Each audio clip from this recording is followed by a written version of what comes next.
And we're back with, there's Dan.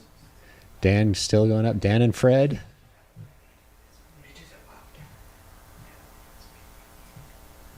Issue taken care of. Onward they push.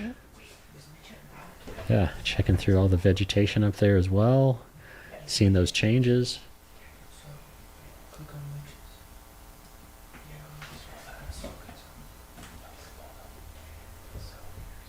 He really just looks like he's out for a stroll. Yeah. Yeah. Just continuing to truck along, not feeling the urge to try and take on too much right now. And I mean, he is doing super fantastic. Again, those clouds seem to be breaking. Can't quite see out the window for full flag weather, but there we go. That's some nice view of the landscape and everything. Again, it's such a beautiful course. Yeah. That everyone is going through. Thank you very much, whoever's got the live cam. Thank you for being out there and getting us these great shots. You can see what the trail's like. They will be making their way up the New Heart Trail and then down the Elden Lookout Trail. And Ken Joya, thank you very much. Wow. Let's go, Pete. We will do our best to pass that on to Pete. Got some nice runner emojis there. $50, baby.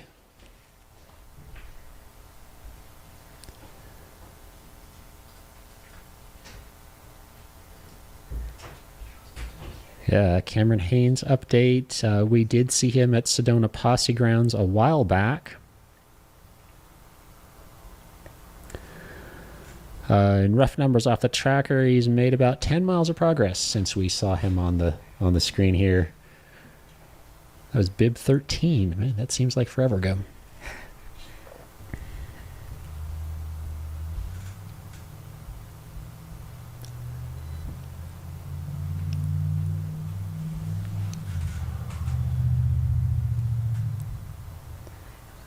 All right, quick update on the Sedona Canyons 125. Cole Crosby, Aero Viper running, is still in the lead for that. Oh, thank you, Chase. Appreciate the donation. Cole Crosby still in the lead, followed by Zach Henderson, Nick Allen, Drew Combs, and Devin Wilson. But Sean Rogers hot on Devin Wilson's heels. And on the women's side of the 125. That was just showing off. That was nuts. Was that for us? That's just not right. Wow, still playing with the camera too. Wow. Yeah, I think he feels all right. Yeah, well, he looks great. Taking the time to jump for the camera. Yeah, for the camera, yeah. It's just nice to see the playful energy that far in. Yeah. I mean, all of our top four have been pretty engaging as they've come into things and chat with the camera. This is giving me a lot to work on with my own mental state during races. I'm going to be having that much fun. Channel your inner Rachel. Yeah. Quick update of the women's Sedona Canyons. We've got Elise Alex currently in the lead, followed by Andrea White, Shani Bozen, Kelly Ploss, and Brianna Bowley. So that is your top five. They have all crossed the 20-mile mark, roughly 3 hours into that race. And yeah, whoever's got the camera, thank you so much for getting us these great shots of Dan as he makes his way up Elden.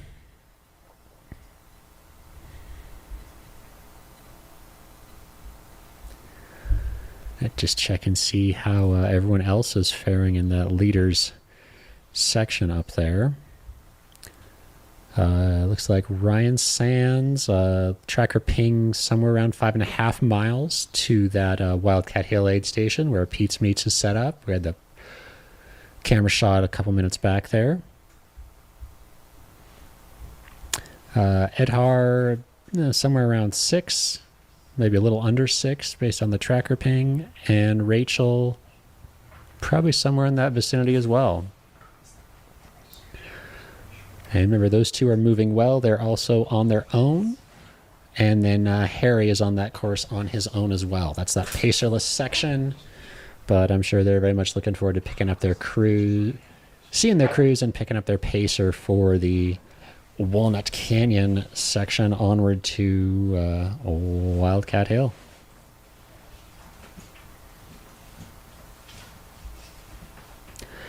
Toby Moran, thank you very much.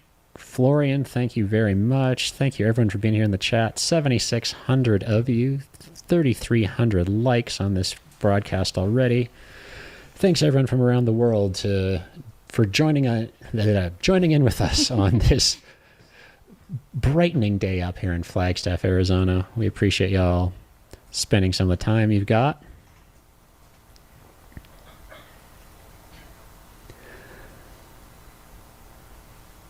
Wow, you're getting a look at some of the trail conditions there. That might be some muddy sections, it's looking like, as Dan is making his way up towards Mount Elden.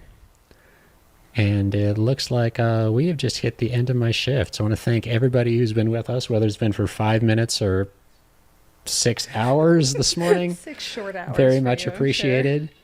Sure. Thank you, Megan Cottrell, for everything. And yeah, I'm going to sign out here. As you heard, Troy and I and maybe Zach are going to head up Mount Elden. And we've got a much more exciting commentator than myself coming on next. So we'll leave that as a surprise. And we'll see you on the other side. I'm a big fan of she also likes fixed time stuff, which sweet. That's my jam. Yeah. So I like to see her here crushing a quote unquote normal race. Dude, she's done so much. Yeah. Georgia, South Carolina. It's safe to say she's maybe an East Coaster, or she was at one point at least. Oh, we're back. See Dan and there he is. His brother Fred Let's behind see if him. we can get like another hop. I really want more fun jumps. Yeah. And he's really not stuff. giving us what we want. Yeah. I know he just hiked and ran like 200 some miles, but we really want another jump from Dan. I want more goofy. I think being Goodness. goofy helps you run better. And I think he should test this theory for us. And he does a jump and he instantly breaks his ankle. Oh my God, I feel so. I'm knocking on wood right now. That's the secret third option, not the 50-50. We bully him into jumping and he breaks an ankle. That is the one thing I am worried about with that, the different way down, Elden. That oh my God. I don't know. I, again, fall constantly going downhill. I can't imagine doing it mile 200 something. No. Do you know why they switched it? I do not. No. Just maybe for fun. Just to screw with people. They said it was too easy, actually. So when I first heard about this year's race, I didn't understand correctly. I thought they meant they're running it in reverse. Oh, that would be fun. Like, we should do completely that in for reverse. an anniversary year or something. Yeah. Just run it in reverse. Yeah, I feel like I'm sure there's some weird permitting or something that would. They're that- like, please stop saying that. would that be all downhill, you think? Oh, see, that would be fun. Yeah. Yeah, then it's a cheater course, and then people can have all sorts of discourse online. It'd be great. Oh, somebody said Rachel's third again. That might be because Edhart, his tracker, is doing the same thing that Rachel's was doing. I hope they both do well, but still pretty close to each other. I'm But yeah, I'm a little biased. I think everyone's a star. Girls. Yeah, Everyone's a winner. Everyone gets a trophy, especially That's Rachel. especially in this sport where you get a buckle. Yeah, That is kind of the trophy. yeah. It looks like his tracker pinned 33 minutes ago, and she pinned 3 minutes ago. So I imagine they're super close to each other. I like to. Maybe they're skipping, holding hands. Oh my gosh! Isn't that lovely? That's what we need. We need to see Dan and his brother doing that. Yeah, God, maybe they will. A girl can dream.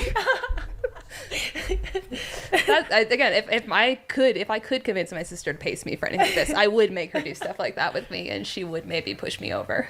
So I don't think that's asking a lot, though. I don't think so either. Goodness, if it helps you, Yeah, right? Isn't that the whole point? Isn't that your job as a pacer? do what I own you for 30, Pretty 30 much. to, what, how 54 hours I own you. The chat is informing us that the tracker did update, and he is now Sweet. less than a mile ahead of Rachel. Ooh. So I still think they could be together. How I believe. skipping?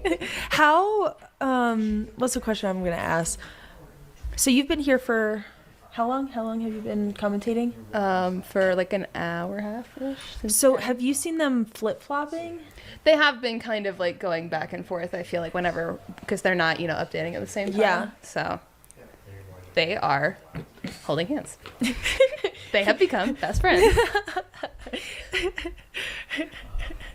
It is nice though. I feel like, especially in a race like this where you have so much space to get like strung out from people, it would be kind of nice to just lock in with someone and just be like, let's just like hang for a bit. Yeah, absolutely. And then demolish them. Yes. When you get close to Flagstaff. It's really important to drop them at the end. That seems like a tactic that is popular in this race.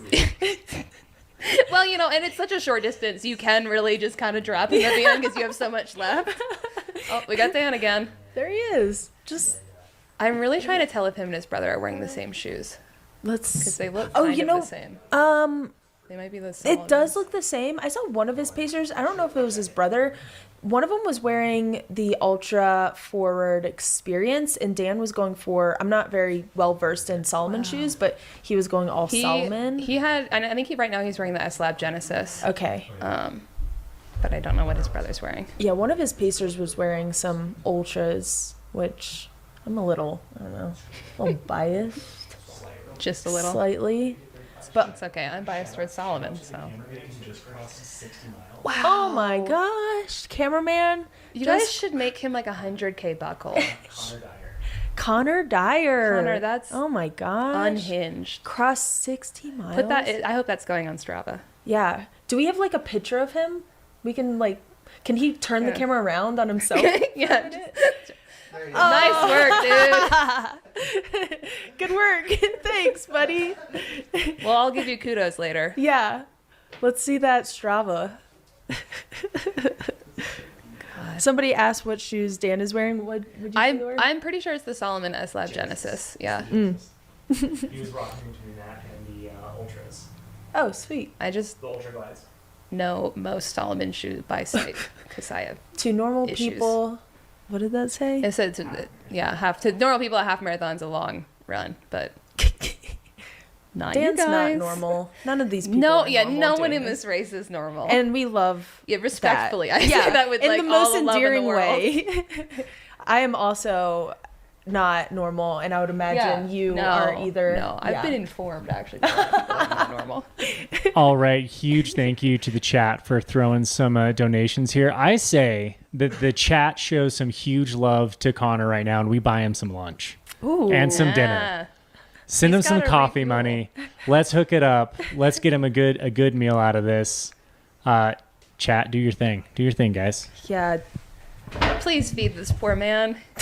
He must be so hungry. 60 miles. What do you think he would like to eat? He's literally been like messaging me and moving down course all afternoon. He was up on Soap Creek Ridge with Jamil on day one. He hiked all the way up there, then did running back and forth, and then decided to jump in. Like, he liked it so much, he just jumped on it and started doing this for us. So, like, huge shout out to this guy. He's absolutely crushing it. He's been following the leaders overnight, like, sleeping in his van, grabbing a burrito, then hopping back on. Like, the dude is absolutely crushing it. So, Somebody asked, huge shout out to him. Somebody asked, is he not getting food provided for him? And I'm sure he is, but it's just like He is straight up. He's just legitimately just following the leaders and eating at aid stations, like and photosynthesizing. Yeah.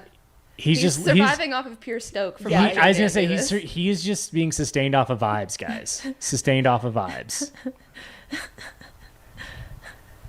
No, we're definitely gonna take care of him. He's been Diablo super burger. awesome.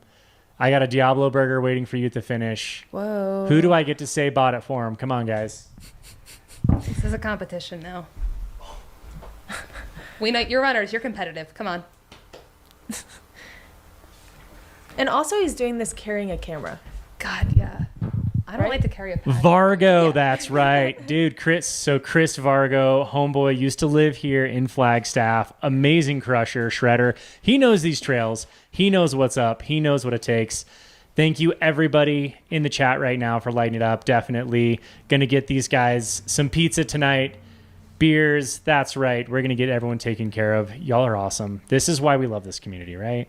Everybody's amazing. Yeah, they're okay. Yeah, Yeah, that's sorry. if they give more, we'll say they're better. Yeah. Just saying. Don't get too full of yourself, guys. Where's Trish with the casserole money? Yeah. Come on, Trish. Throw something down. I haven't seen Trish in a while. You've been I miss all her. over the place. Ironically, I never see Trish and Jeff Colt off at the same time, so I'm just going to make some assumptions here. Yeah. They tend to be on together. There's some notable absences.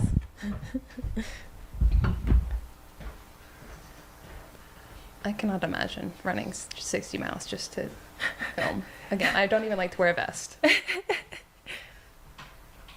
Yeah, I wonder what kind of camera he's carrying. Is it one of the phone ones, or is it like a...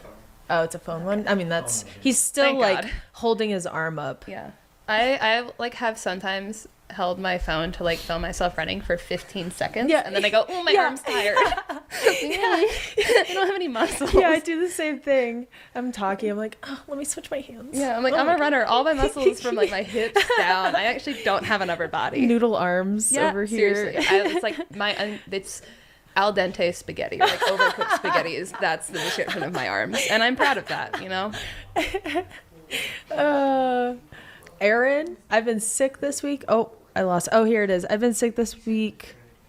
And I don't know what that means. And watching work from home. Oh, okay. Sorry. And watching the live stream all day since 7 a.m. on Monday. You guys all feel like friends now. This coverage is amazing. Oh my gosh. Someone asked, what does it feel like to run hike this many miles? I feel like you might be able to speak on that one. It feels like, things just become, like it just is the motions, and it is what it is, and it's not exciting. It's not like sad. It's not hard. It's not easy. It is what it is, and you're just moving, and it's like you just have to shut off your brain, and your brain just becomes mine does, scrambled eggs, and it's just, you just know what to do next is one foot in front of the other, and that's all you have to do. That's why I like the fixed time stuff so much on like a tiny loop. Yeah. Because I feel like if like a 1 mile loop or something, I'm just like, well, I really don't have to think. I can't get lost. I can. I probably won't get lost. Like I have 8 every mile. Like I really just don't have to think about a single thing besides just like, just going to keep moving. Yeah. So much fun.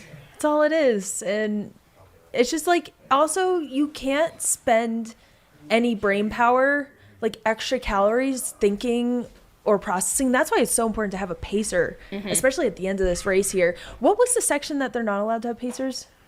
The one with the owls. One with the owls. That because everyone keeps asking why they can't have pacers. After they leave Foxborough into Mons. Foxborough to Mons is okay. Foxborough to Mons. Yeah. So like not having a pacer for that I wonder how that was for them. I wonder what kind of experience that was for them. But you said Rachel was like cool, calm, collected for that, right? Before she went into it. Was that you? Harry was. Harry. He seemed super just absolutely vibing. This is it. I didn't have a pacer for my first 100 miler, and I actually think I enjoyed that. Yeah? Yeah. I had to like... Do you I enjoy think it more? It makes me actually pay attention and like make sure that I'm eating. And my 100 miler DNF last year, part of it was because I was trying to trick my pacers into thinking I had eaten when I had not. Oh my God. So I was really bad. It was not, I was making a lot of bad choices because I was like trying to get away with things. And then the last race I didn't have a pace or anything. And I actually like nailed my fueling for the first time ever. Because I was like, well, you have to actually, you can't like rely on someone else and then try to trick them. You can't trick yourself. Look at that mud. Oh. It's I'm a little having, difficult like, to see, but that looks war like some flashbacks. substantial mud action. Yeah. He just shook his head. Dan just shook his head. I think he's disbelief. enjoying it. Yeah, he's smiling. He loves it. He really does seem to actually like genuinely be having a good time, which I just absolutely love. Although he did, I think it was like the last aid station we saw him at, he had one of those R8 rollers and he was rolling his legs. He didn't look like he was enjoying that, I would say, while it was happening. He had a little bit of a grimace. I would say, like, we're weird people. People who do this, they're weird. But, like, if you enjoy that, then you're, like, a special, different kind of I don't odd. know the last time my foam rolled my legs. I just don't. I just prefer to not. That, like, no Normatex. I just, like, I let go and let God. What happens to my legs is none of my business. I mean, like, it worked for people for so long, not rolling. It I read a book once that said it's like a placebo effect, and I've really taken that to heart. Oh my gosh, yeah. I didn't like check the sources or anything. I just kind of was like, yeah, sure, this tracks with what I want to believe. So. What else in ultra running do you think it has a placebo effect that we've convinced ourselves that we need to do? Oh God, I mean, This is... probably a lot of things. I don't want to throw anyone under the bus or anything under the bus. What do you guys think? Yeah, I think there's definitely all sorts of junk that isn't real. I used to, I'm gonna sound so stupid. I used to think that like salt and electrolytes weren't really that big of a deal. I have learned that lesson recently that I actually should actually take in salt and stuff. So I actually can confirm that's not a placebo effect. Like, let me make bad choices for you. That's hilarious. Somebody said KT tape is a placebo for sure. I don't know. Maybe it is, and it worked on me really bad. Like I have used KT tape, and I'm like, my injuries are all gone. I think it depends on like what you're using it for. Yeah. Probably. Yeah. I have a friend of mine, my friend Ashley. She has what she calls emotional support KT tape because she's had this like really awful recurring like cramp issue in her like, and it's really really bad. Like every race basically she gets this really terrible cramp and it derails everything, so she's been putting emotional support KT tape on, partially to just remind her to like proper form and stuff, but also because we've decided that if she wears the KT tape the ab cramp won't happen. And you know, it's like one of those things, if it works, right? Yeah, I mean, yeah, exactly. If it works, then it works. So everyone who wears KT tape, like, don't worry about it. Yeah, it's fine. Someone said having a crew is a great placebo. Dude, valid. Have you thought of doing this race? Yes and no. My ideal kind of race. My dream race is more like across the years. I want to do like the 6 day. Okay, yeah. Wow. I like the long distance, but I think I want to do it on that tiny loop. I get lost really easily. Yeah, and like I feel like there's a lot of opportunities here. I'm like, I actually don't know if that's for me. I'm poor. And there's that. I was on the course yesterday, and there's a couple of times I was like, am I on the course? Yeah. And I mean, it's hard to like flag that often. I almost got lost at Western States, and that course is pretty well marked. I ended up almost took a wrong turn. So I had to like backtrack for a few steps because like, nope, no.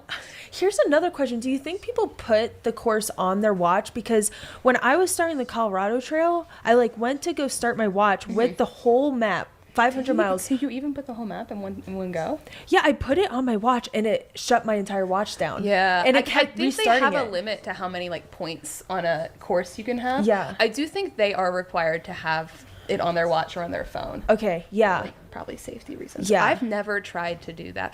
I don't know how to work my watch super well, I would say. You can ask any of my friends. There's like a recurring thing on Strava every like 3 months or something where I mess up like the workout or something. There's just constant Strava of like, I'm going to learn how to use this watch someday because I like totally messed up everything. So I have a friend, Arlie, if you're listening, this is for you. Arlie, I'm going to reveal their secret, but they wear a like Timex watch, incredible, but secretly, and before they were like manually posting like their Strava stuff, and then secretly they got a GPS watch and switched over, and nobody knows. Now everyone knows.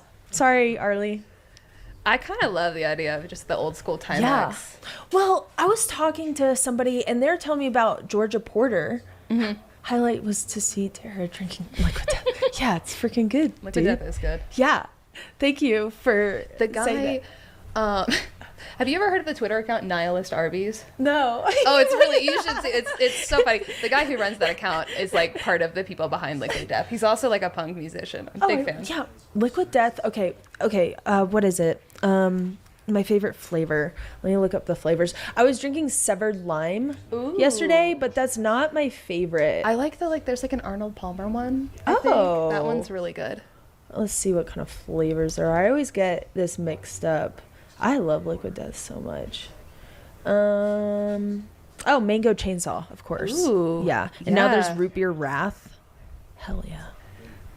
Oh man, I love. Someone in the chat said they've never programmed a workout on their watch, and they've been coaching runners since 2018. Hell yeah, keep it old school. I love that. That's what I was gonna say. Georgia Porter. I was talking to somebody that they started a coaching company, and it's based off of feel. That's all my workouts that I do. I mean, I'm just a normal person, but like all of them are all done by RPE and feel. Yeah. I like don't, which is really interesting because then I'll look at I don't even have paces to feel on my watch, and I'll look at my workouts afterwards, and they are actually genuinely pretty much solidly evenly paced all the time, which makes me feel pretty good about my ability to dial in on that, I guess. It's really fun, honestly. Yeah, honestly, I mean, I feel like I rely way too much on this watch. I have the Chorus Vertex. Oh wait, same. Oh, sweet. Yeah, love it. And I think I rely way too much on this watch, honestly. Oh wait, someone shouted out Brendan Kelly, who's the guy who runs Nihilist Arby's. Yes, he is a really great musician. Big fan. The Lawrence Arms, that's his band. How can the watch's batteries last all race? We have technology now. You know what I would love to see Dan do is use his trekking pole as like a sword. Oh my god. And like sometimes when I'm out there, I like to like whip it around. A really big wand. Yeah.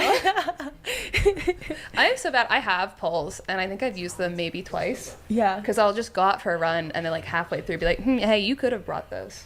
But again, I just like don't like carrying things, and I also for some reason feel like such a giant dork if I'm out there with poles and there's people who don't have them. I'm like, well, okay. Yeah, we have this thing in Durango called Hognar. Oh yes, I'm a buddy of mine lives in Durango. I'm very familiar. But we do like Fridays, and on Fridays we do run up hogs just once. And the first time I went up there, I did it like we just went up once instead of doing like Hognars so many times.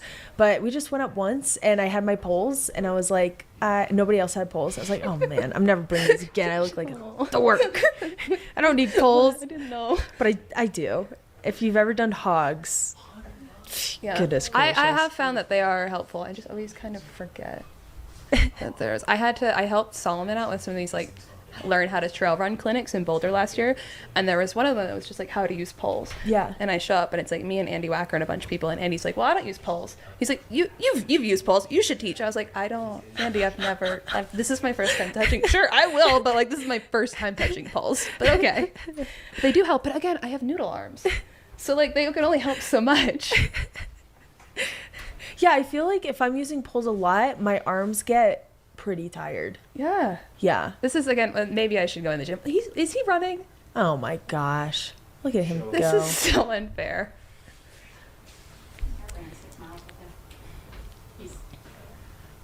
He's really cruising. I don't even need to be that fast. I think I just want to have that good of an attitude, you know? That's a good, like, actionable goal, I feel like. Yeah. Yeah. And like, definitely more achievable than being that fast. Yeah, and, like, in 250, like, you don't know how you're going to feel. But, like, at least you can, like, have a good time doing it. Yeah. Somebody said we need a podcast. I can yap. What do you think it would be about? You know, there's so many ultra running ones. Sword fighting with poles, placebos, and ultra, just like really making people mad. I'm gonna start talking about how electrolytes aren't There's real. not enough podcasts out there with ultra. We're all so nice. Ultra runners are so nice. I'm brave enough to say dumb things on the internet. I've gotten yelled at before. We're weird, but we're really nice. I feel like we need a hot takes. He's running again. Yeah. I think he's running uphill. Okay. Well, that's too much. I also ran uphill this morning, but I ran 2 miles uphill. And that was, and then I was like, hey, that's actually enough. I'm going to go back down now.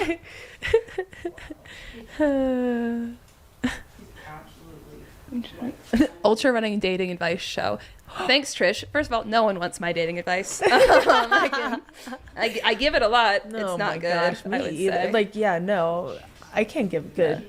I did hear dating advice. Goodness gracious. I did see. I don't know if you saw like the survey that all the runners filled out, and I think it was Cody who said in his survey that he wanted a shout out on the live stream because he's never had a serious girlfriend and he wants one. Oh, so Cody. Any young ladies would like to slide into his DMs later.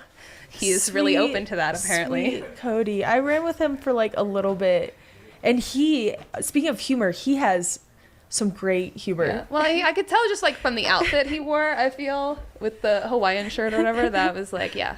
Absolutely. Okay, so we're going to update the leaders as soon as mine loads here. So we have Dan Green. He's actually on the screen right now, or was. He's behind. He's around there. There he is. With his brother. So Dan Green. His brother, we got Fred. Fred? Yeah. Is that his name? Yes, the chat told me that's his name. I actually don't know if it is. Okay, yes. Dan and Fred just, two buddies, two brothers making their way. Well, he's first. Then we have Ryan. He's second. And Ed Ryan Hart- was moving so good the last Yeah, time that's we what had he the said. camera on him. He was like legit running, and this was the last time we saw him running. It was one of the sections where he didn't have a pacer, and he was just cruising. Wow. Is he out of that section where I'm sorry for my lack of knowledge at the moment, but I'm just going off Stoke and vibes. So he is on his way to Wildcat right now. Right? Yes. Yeah. But yeah, so we have Ryan, and then we have Edhar. He is third, and then Rachel Etrican is first for women and fourth overall. Then Harry, Absolutely crushing. he is fifth. For the women, we have Rachel, who's first, who I just mentioned, and then we have Lindsay Dwyer. It was confirmed that Georgia got off course, or she went. They're off course and gonna come back. Yeah. Dealing with like a lung issue. Okay. But did say that they're planning to come back. Her one of her crew members messaged me and told me that, and I don't think I was very helpful, but I said, give them some smelling salts and they'll be fine. I don't think that helps, No. so don't take my advice. No, I had really Do bad not. lung issues during Run Rabbit Run in the fall. I do not recommend that for anyone. Did you do that with Becca Bramley and Shay? That was last year? Yeah. Yeah. That was, yes. Poor Shay, man. Yeah, I felt so poor- bad for her. She's so sweet. She is on a... She crushed Gorge. Yeah, though. she is crushing it. Yeah, and then we have Sarah O, who is our third woman. So that was Rachel, Lindsay Dwyer, and then Sarah O. And behind Sarah O is Cameron Haynes, just right behind her. Yeah. Maybe they're holding hands. Yeah, oh my seems like the gosh. type for that. He seems like he would... He's like hardcore, but he's like, he can still I would hold love hands. to see him holding hands and Yeah. skipping with someone. That would actually be quite Absolutely. lovely. Hopefully we can get like a holding hand cam soon. Yeah, Yeah. This is what I want. I know sometimes people complain when we cross the finish line holding hands, but I think Wait, it's what? lovely. Yeah, I've heard people say that that's like bad sportsmanship because it's not like competitive enough. And I don't know, it's not that serious sometimes. Honestly, I guys, think that's nice. we're running on trails and Yeah. we're eating This is all sugary fake snacks. anyway. Yeah, like we're all in a simulation. Like it's fine. Just hold the hand if you want to hold a hand. Yeah. Do what you want. I don't care. I think it's beautiful. Nothing matters anymore. Really just going into a deep place right now. And meanwhile, the guy who's actually running really far is like having a great time. We're like, everything's meaningless. I am so inspired by him. I know. Like this is all that matters right now is him running. What is this? What mile is this? Let's see. I mean, He's at 244 almost? Yeah, 245 almost. Gosh. Chump change. Casual. This man's gonna run as many miles in 3 days as I run in almost a month. A lot more than many people run in a month. When do you think he's gonna go back to training? Tomorrow. Tomorrow. Okay. Yeah. No days off. He's gonna do He's a like run streaker. he's gonna do another. He's just gonna go back up Elden the other way. Well, someone did say that he's pretty high up on the wait list for states. So, oh my gosh. wouldn't that be crazy? And that would be Somebody a really told me- good long run in prep, I Somebody, think. I don't know who it was. Somebody said they were doing the Cocodona Western Double. Woof. Apparently, that's the new That's- thing. But for why? I mean, I get it. States is pretty great, but wow. So somebody, Paul Gibbs says, I think Rachel's coming for Ryan. Wow. I would love know to what? Girl, see. go. I Yeah. would love to see that. Absolutely. Oh, he is enjoying the view. Are we enjoying the view? Are we eating? Just vibing. Maybe gonna go take a pee break. Who knows? Oh yeah, we need That's a little. my guess. Yeah, that's Been a there. good guess. Yeah.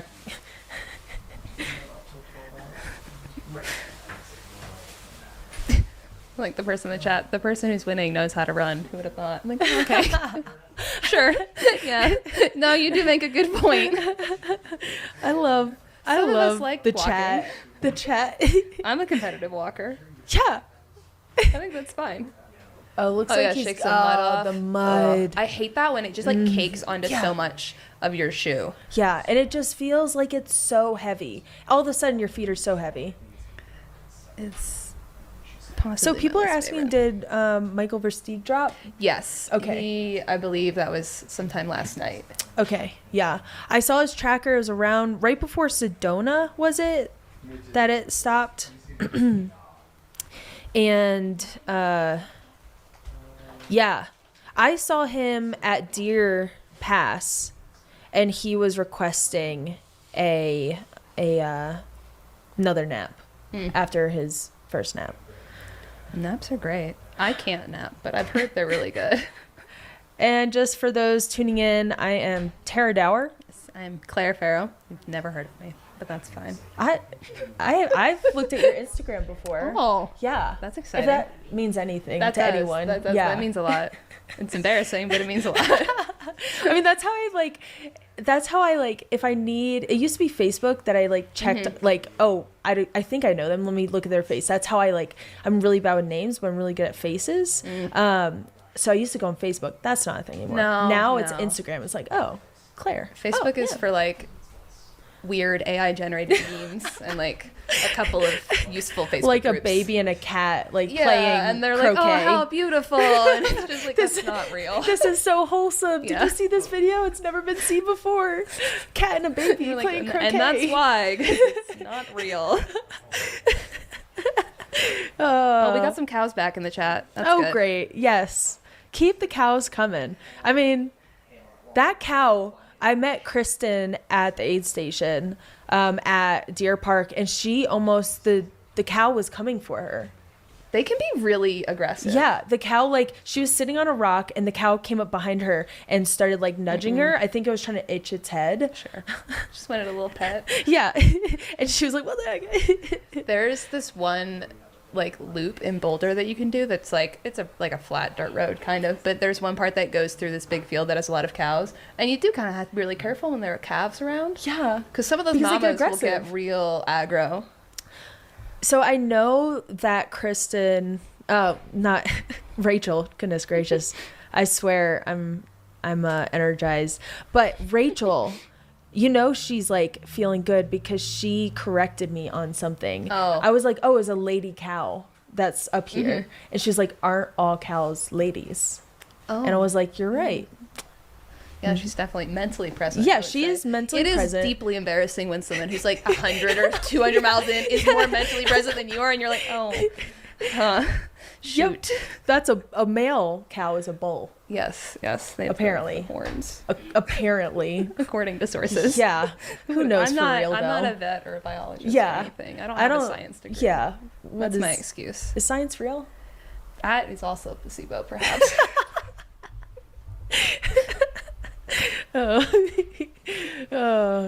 Let's get all those flat earthers in the chat. Well, no, see, this live stream itself is proof that the Earth isn't flat. Look at that big hill behind Dan. that's a, I don't know. You can do a lot with technology these days. AI. That's true. Yeah. this is Are we all sure he's actually on the course? This isn't a green screen. We're dipping into Jane Pepper territory. All this is fake. Ultras aren't real. But I mean, he's looking great. He's, he's hiking pretty hard. And I appreciate he hasn't stopped. All you really can do is keep moving forward. They said Ada and Rachel are about 3 miles out of Walnut Creek, so we're gonna get video of them when they get there. So that's exciting. Oh, yeah. And that is the end of the pacer list section? Yes, it is. Somebody's nodding their head. Greg's nodding his head. We've got a lot of info in both of our heads right now. Yeah. Oh, someone said they're only a cow after they've had 3 calves, and before that they're heifers. No way. I don't know if that's true or not, but I don't know enough to say that it isn't. When is a cow a cow? When is a cow? A cow is a mature female bovine animal that had at least 1 calf. That's what Okay. Google AI says. Well, AI. You never know. Okay. So that cow yesterday could have been a heifer. Yeah. We don't know that. We're assuming. Heifer's a really fun word, I think. Billy Martin asked Tara, what's been the best aid station? And I went to 2. Wow. 2 more than I've gone to. I would say Jerome because of the waffles. Yeah. I think it's really would be hard to beat that. Yeah. That's the one thing I get so bad. I can't have gluten, so like a lot of the really good stuff at aid stations, I'm just like, I would. I think the last race I was at, they were like, "Oh, do you want any of this? Like, do you want a quesadilla? Do you want some like ramen?" And I was like, "I mean, yes, I do. Trust Can me. I? No, Should I? But like, thank you so much for the offer because yes, I really do."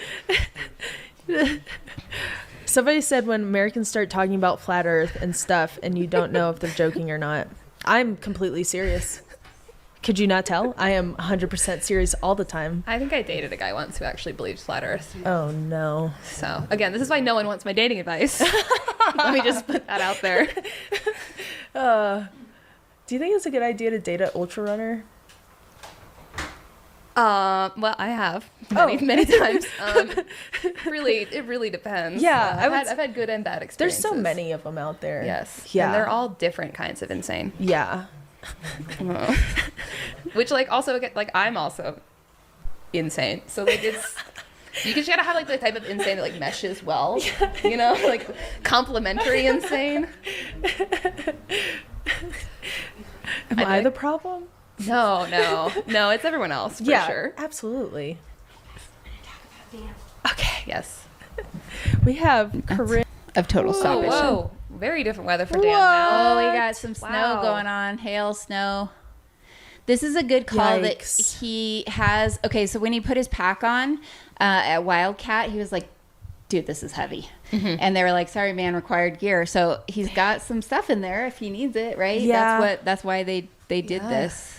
Yeah, I wonder what his body temperature is right now. I wonder if he's cold or if he's just warm. He has 2 shirts on. He was like, should I put on this second layer? I don't know about 2 layers, but like, I think that was a good call. It looks like Dan's stop time is 6 hours and 40 minutes. No way. That's what it says on the trackleader.com. Interesting. Yeah. Which, According to how they crew, get it's that. much less than that, Yeah. but I wonder how they Yeah, how do they calculate that. are you at times going so slow that it God, considers that it? is- Wow, Turning cool. auto pause on a watch, man, that is the most rudest feature Yeah. that they've ever invented. Just don't look at The it. amount of times I've been going uphill and my watch is like, I'm just gonna pause myself. I'm not moving fast enough. I'm like, oh, cool. They're I'm gonna obviously save not. my battery. Obviously not mountain runners that have created that. I'm like, I'm moving. Thank you very much. Oh, It's like a Corinne, 30-minute somebody pace. wants to know, is Dan really tall? Dan is tall. He Dan looks is tall. really tall. Dan's probably 6'3", 6'3". 6'2", 6'3". So He's a tall guy. He's got some long legs. tall dude. Yeah, he decided to stay in his Hokas. I think they may have put a fresh pair on because the bottoms may have been coming off of the last pair. I saw something in the chat about how like the course destroyed his I'm shoes. going to keep like, the important things important, which is enjoying the experience, soaking it in, being grateful and thankful to the people that are helping me achieve this. But then on the other side, when he needs to say, I need this or let's do this, he is assertive enough to bring that.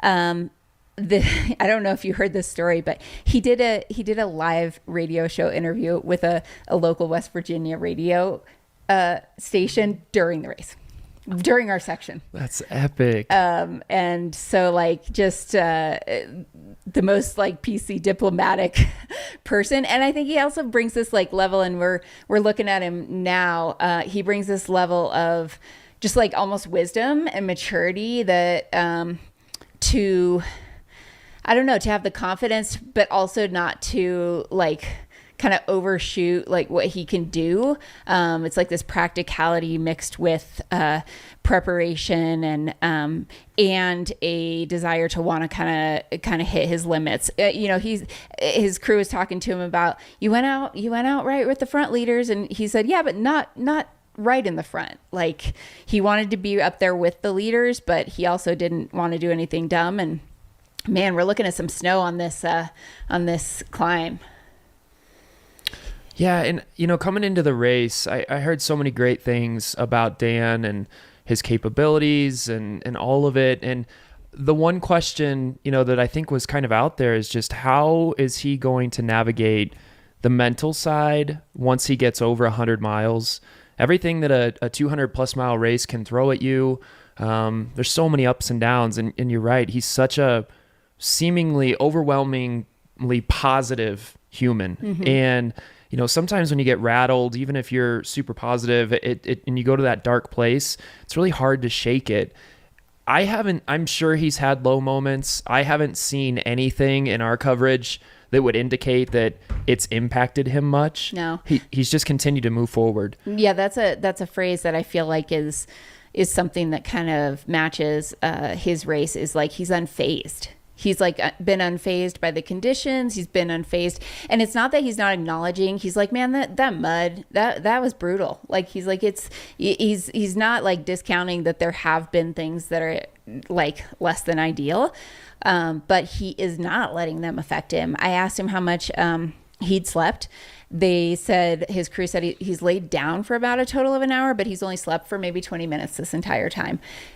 Didn't seem tired. He hasn't been using that much caffeine in the race either. They were joking that he weaned himself off of caffeine during this race because he usually drinks a lot of coffee throughout the day. So, yeah, it's been kind of wild, but it's really inspirational, and I think it's also a testament. Earlier we talked about what's gonna win this race: speed or experience. And right now we've got Dan Green and Ryan Sands, two both incredibly talented runners and athletes. But right now, Dan Green is kind of representing a speed background, or currently in a place in his career, not to diminish Ryan, because Ryan has won Western States 100. But Dan doesn't have the experience in really, really long racing that somebody like Ryan does with Himalayan FKTs, etc. And so we're seeing this play out, that he is still, holding strong, maybe about 6 miles ahead of Ryan. Yeah, and right now, the folks that are watching this climb up Elden, different than what we've seen in years past, kind of going in the reverse direction. So you're going up the road that typically the runners run down. Mm-hmm. This is a tough climb no matter which side you're taking. If you're doing the more technical side that runners will be going down this year, or if you're taking the gravel road up. He's moving slow here, yes. If you're watching this and you think, wow, he's hurting right now, I'm telling you right now, it doesn't matter if you have 1 mile on your legs or 250, this climb hurts. And so for him to be navigating it like this, still moving, you can see a smile on his face, that's a big deal. And this is a very difficult climb. I'm really curious to see how he handles that descent. You can see here, those at the top, those towers, he's almost completed the full climb up Elden. The biggest portions or the steepest grade, he's already, overcome. Mm-hmm. And now he's going to have what I would say is going to be a pretty difficult descent. It's going to be difficult for everybody, just because that descent down Elden going that way, it's large steps. Yeah. We're not talking like small little steps. It is a large drop down with every step that you're taking. Yep. That'll challenge him a little bit. Yeah, big rocks. I mean, if you watched the Chase movie, and if you haven't, highly recommend you go check that out. It's available for free on YouTube. The Chase documents last year's Cocodona 250, and if you watch that movie, you're going to see runners, the front of the pack, Jeff Browning, Arlen Glick, running down this, and able to clip off potentially 8-minute pace down this, and the cameras never show the proper, they never convey the grade. Like, this is probably about a 10% grade right here, and so he is moving very well up it. Mm-hmm. And one benefit of going up this side, I guess, is that you don't have to navigate the the rocks and stuff right now. So, maybe he can kind of just plug away.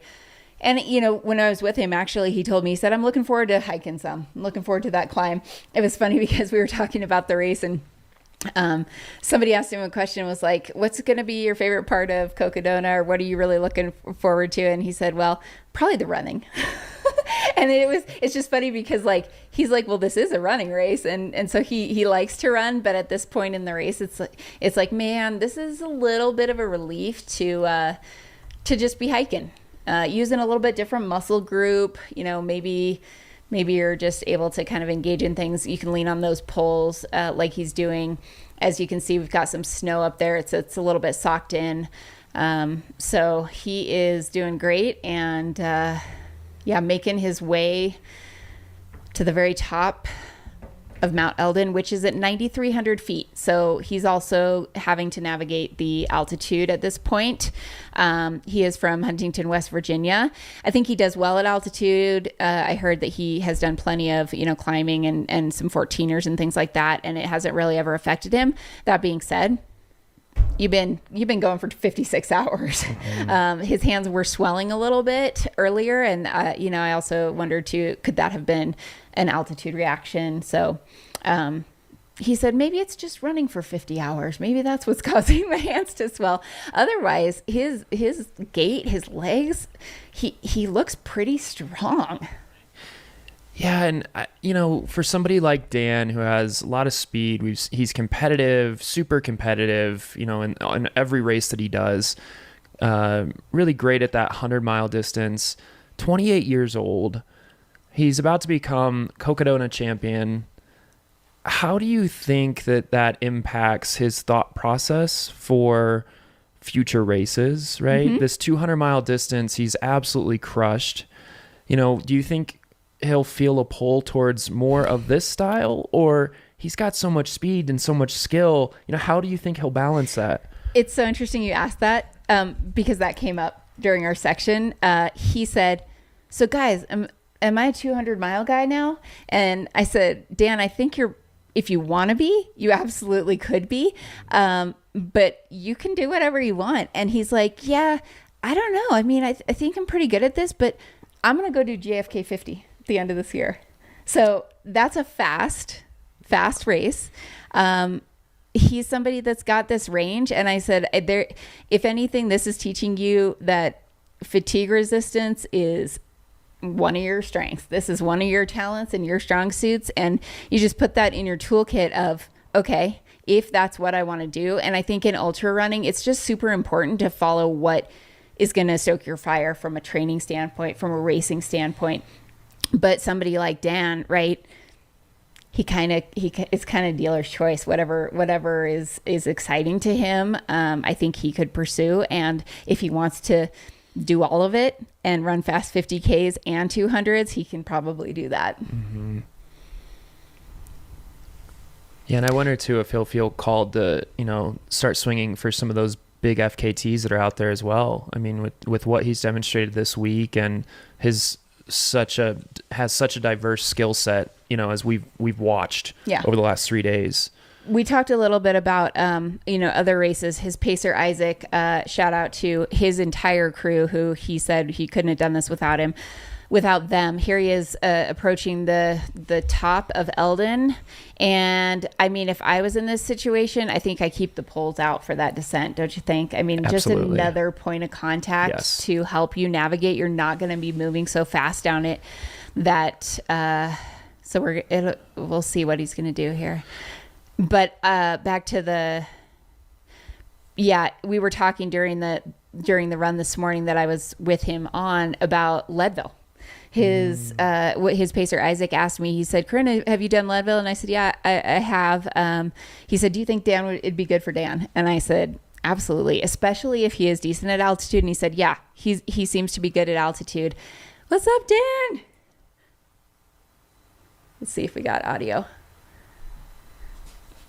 Let's put it this way. He ran the first 100 miles of this course in, I'm going to get the exact number, 1836. Yeah. The Leadville course record is like 1842. Yeah. So not to say, altitude, whatever, but also there is a lot of technicality in the first 100 miles of this course. Whereas there's a lot of runnable in Leadville. And I think equal in terms of maybe elevation gain, 15,000, 17,000 feet. So just case in point, kind of, he could go any direction he wanted. They also were mentioning that if this was the Tahoe 200, of course, they're completely different courses, different conditions, etc. But that he would have broken the Tahoe course record at hitting the 200-mile mark by 6 or 8 hours. So he's throwing down some very impressive times out here. Yeah, if he wasn't known, by the ultra running community, the broad ultra running community heading into this week, he is now, and not in a small way, but in a gigantic, like, meteoric way. He has just exploded onto the scene this week, and the skill set. And to me, it's not just the skill set. It's not what he's accomplished a lot here, obviously, but it's also the attitude that he has shown. And I think that this sport loves high performing people, loves great results, but it also loves individuals that kind of represent the broader community. And what he's demonstrated throughout this week has shown that he gets it. And he's such a big piece of the community now. And you can tell he will be for years to come. Yeah. I got to correct myself. Leadville course record 15:26, not 18. But that being said, he was running a 250-mile race here. And so that first 100 miles in 18:36, he was, just to put it in perspective, Dan was hoping to run it in like 23 hours. And he ran it in 18:36. So, yeah,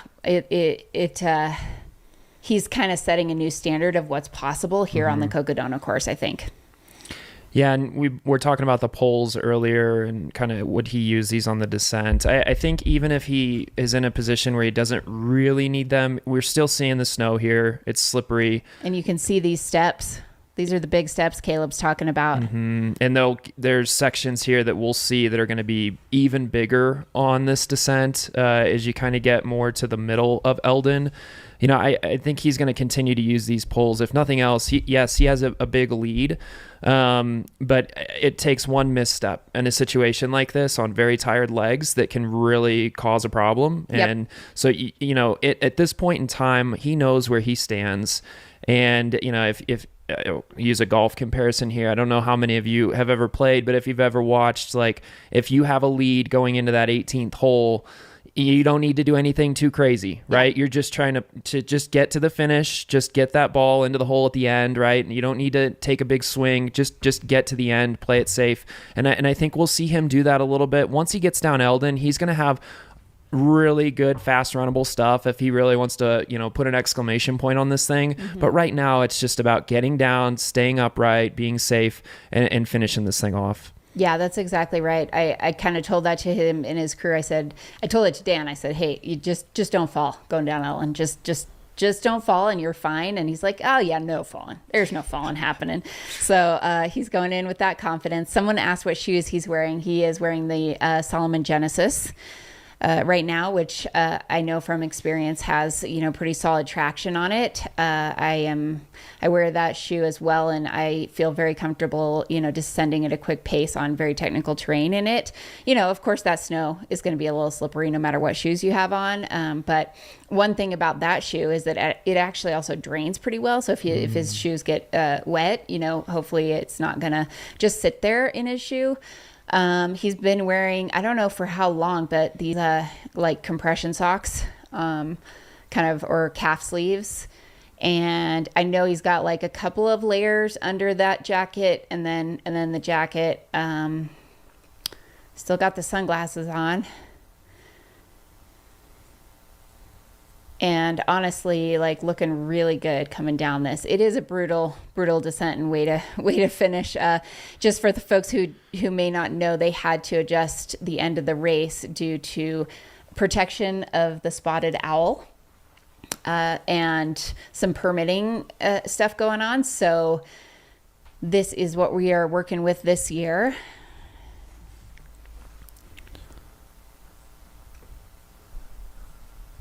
It's an interesting wrinkle for sure. I was really curious, and we may get a chance to see this for the podium. other finishers that'll be coming across. Just if you have two people going head to head down this, that would be insane. Such a tough section here. My guess would be that those individuals would probably kind of stay fairly close together and then just try to let it rip at the end on some of the flats and see kind of who could finish first in a situation like that. Because it's a very difficult section. It's very beautiful. But it looks like we have Ryan's crew out in the field.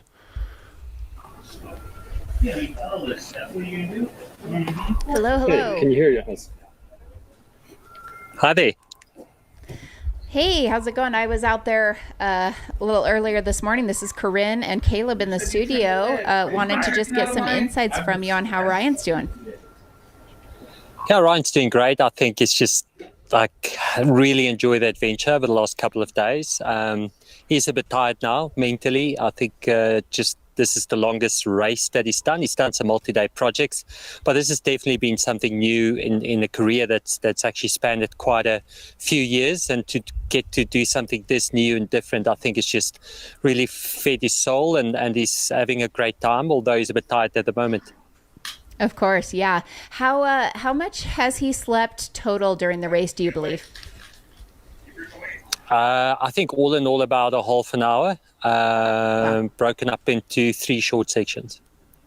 Okay, that sounds awesome. Did he have a sleep strategy going into this? Was he going to go by feel and just see what his body was telling him, or kind of what was his thoughts going in on the sleep? Yeah, we had a strategy based on the planned times when we would arrive at the various cruise stations, so ideally somewhere just before sunrise on both evenings. But of course the field moved a lot faster than anybody I guess expected, so we had to adjust that a little bit. He was a bit sleepy for his first sleep, but it wasn't quite the right time yet, so he lay down, couldn't really fall asleep, and therefore we had to do another 2 10 to 15 minute sessions later. Yeah, for sure. Seems like the crew's been super dialed in. They've been helping out. They've been prepared every time. I know Lucy has paced in multiple sections, and then maybe Christian and others. So shout out to you guys as well. Hope you're holding up and getting some rest in between these. One other question. We've seen him eating out of a big bowl, like what appeared to be something soft. What's he consuming there at the aid stations? Yeah, that was good old smashed potatoes bought from a standard supermarket. He just, some of the other food items we were planning for him to eat in the cruise stations didn't quite agree with him, in the sense that he didn't feel like he could stomach it that easily. So we just went for plain smashed potatoes, as neutral as possible, just to fill his stomach, and then obviously getting some carbs through the various drinks that he would take on his bottles on the various sections. Nice. That sounds awesome, and like a good shift, and kind of he looks like he's been eating well and getting stuff in at every aid station we've seen him at. So obviously that's important to keep moving forward. But how about in terms of, last question for you, I guess, here is how does this compare to kind of his goals for the race? I don't know if he had time goals or placement, but do you think that he is exceeding his own expectations here today? I think so, for sure. Ryan didn't go into this race with any expectation in terms of position. He was very keen on trying something new and seeing a new place. And just based on the point-to-point format, he was very excited to come and see Arizona in general, which we've done for about 2 weeks before the start of the race, which was a cool road trip we could do. And then just experiencing a new challenge, but also a new place. And both those boxes are ticked. Although he's tired, you can see his heart is happy. He's really enjoyed this race. And I don't want to call it, but I'm pretty sure he'll come back for more. Very cool. Yeah, how has the weather impacted him? Obviously, a unique wrinkle this year. We haven't historically seen this kind of mud, the rain, the cold, all throughout the race. Has that impacted him much, and if so, how? I wouldn't say it impacted like his mental space. He's pretty good with being adaptable. But I guess with so many of the races, like everybody prepared in saunas and everybody prepared for heat conditions, and us coming from South Africa, we've just come out of our summer, and he's done a lot of heat training. and didn't quite work out that way. And on the other side, we thought that with the cooler weather, you can by default be quite a bit faster. But the reality is in some of those sections, the mud was so thick that slowed you down in a different way. And there's no way you could predict that in your training. So Ryan, luckily, is very adaptable, but definitely not the race he expected. Yeah, it's going to be super fun to hear kind of the stories afterwards. And just, I think that's ultra running, right? Is these individuals are these runners, including Ryan, are so good at just adapting on the fly, problem solving, adjusting.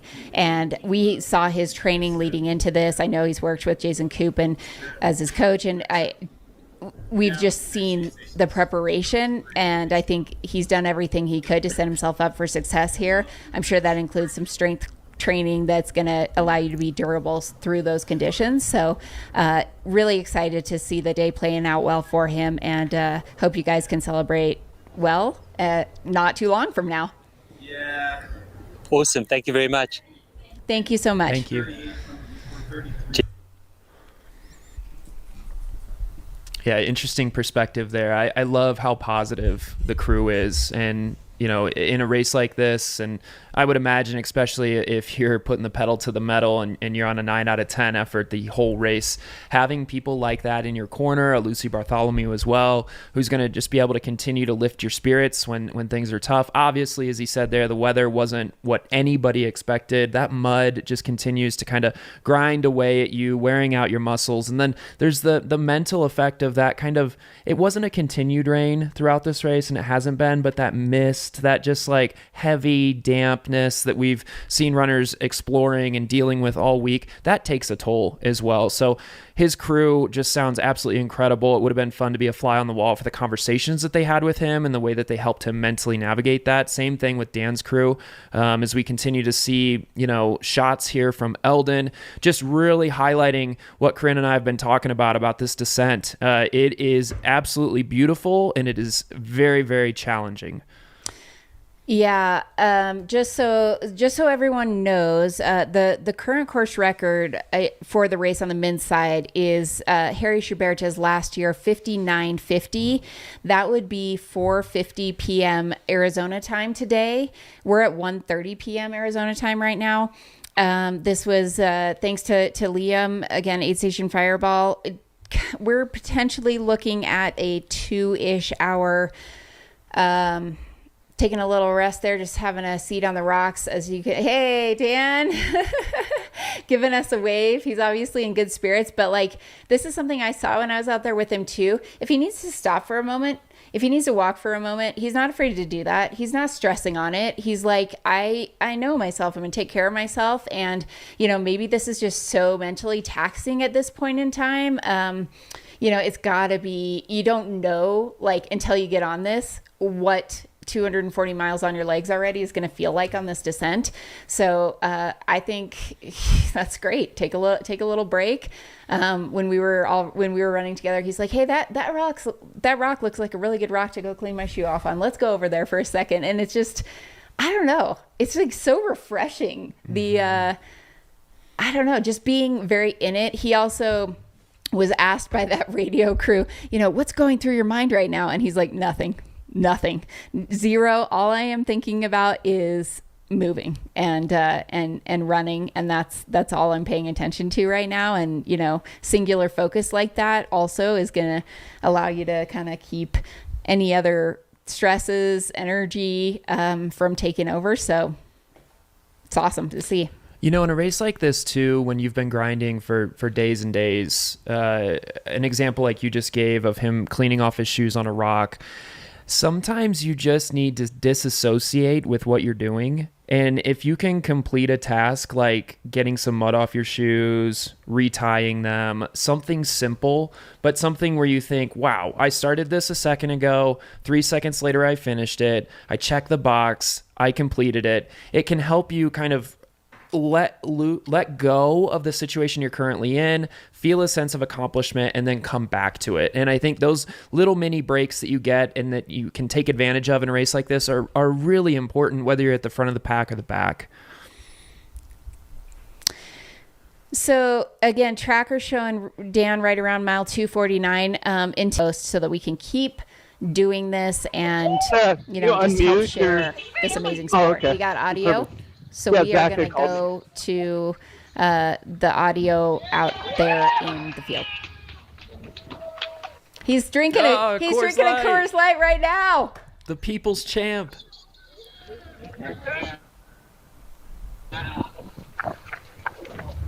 Oh man, that's got to taste good. He's been looking forward to that for a while. Go Dan, you're crushing.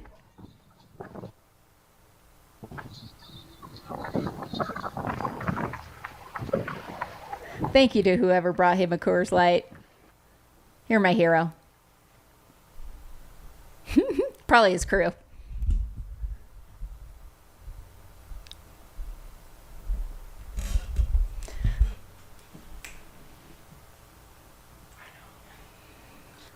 This is it. This is it, folks.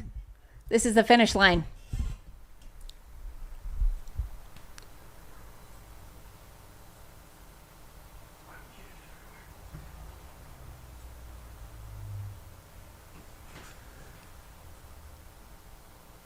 Dan Green of Huntington, West Virginia is the 2025 Cocodona 250 champion.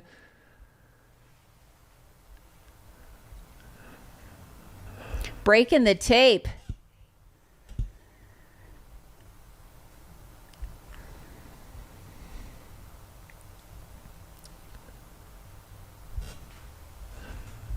So you can see Jameel Curry, Mike McMonagle, Tony Hill out there, our own Troy Meadows out there documenting this achievement. Sure to be some amazing content that comes from that. He is slamming that Coors Light. Getting all the love from the fans out there. High fives all around. We are working on the Howie Stern taking some photos. We're working on the audio. Sorry, we are muted out there in the field, so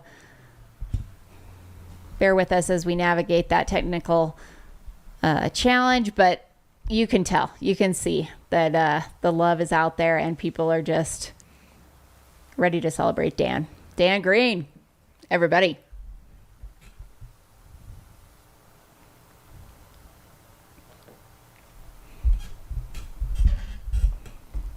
What an incredible performance for Dan. Course record set this year. Enjoying a Miller Lite here with friends and family. All of Flagstaff, it looks like, is here in Heritage Square to cheer him on.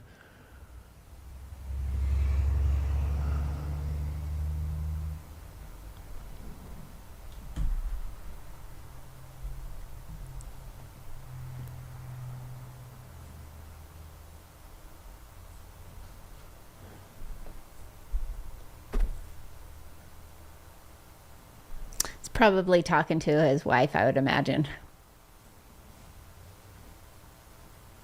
Big smile. Yeah.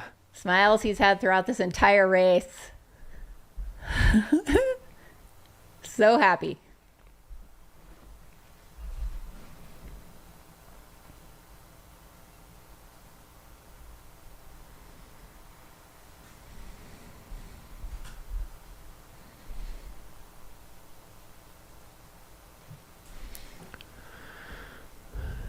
Yeah, so one of the challenges and one of the reasons why with some of the music and things that are playing, it does create some, issues for us with streaming on YouTube. So we do have to be cognizant of that. So that's why we are muted right now in Heritage Square, because as you can imagine, Dan Green just finished the Cocodona 250, first overall course record. Everybody's excited. We've got music playing. It's a real party down there. But we have to, be mindful of the streaming service and some of the conditions due to being on YouTube and some of the restraints with music. Yeah, we don't want this to be taken off YouTube. We want this to stay on YouTube for everyone to go watch. And so we are going to just try to make sure that happens.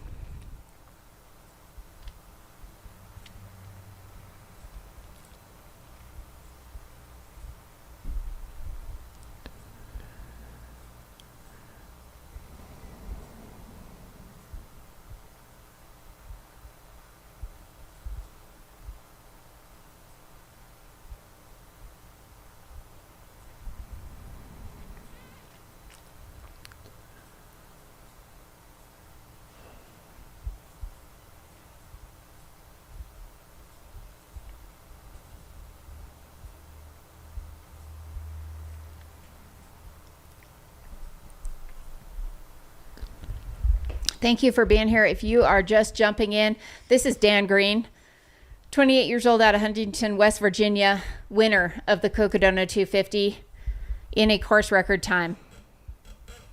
Yeah, start to finish, Dan put together just a fantastic race. Several, different channels had Dan as a contender for the race. He had the pressure of that. I don't think this is shocking to anybody. There were just questions of, the first time that he's done this distance, so what will that be like for him? He handled it just phenomenally well, start to finish, put together a complete race. No real giant challenges that we saw throughout the week for Dan. He just seemingly had a great attitude through all of it.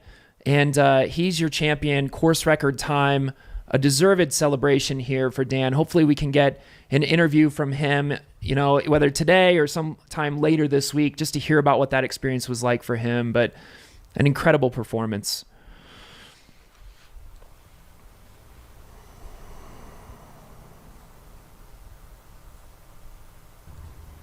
Is he shotgunning a beer? And here we've got Dan Green, the Cocodona champion, getting ready to shotgun a beer. This is so a 28-year-old thing to do, and I love it. I'm so here for it right now. Oh, man, that's the most earned shotgun of a beer that this is amazing. Oh, let's go, Dan.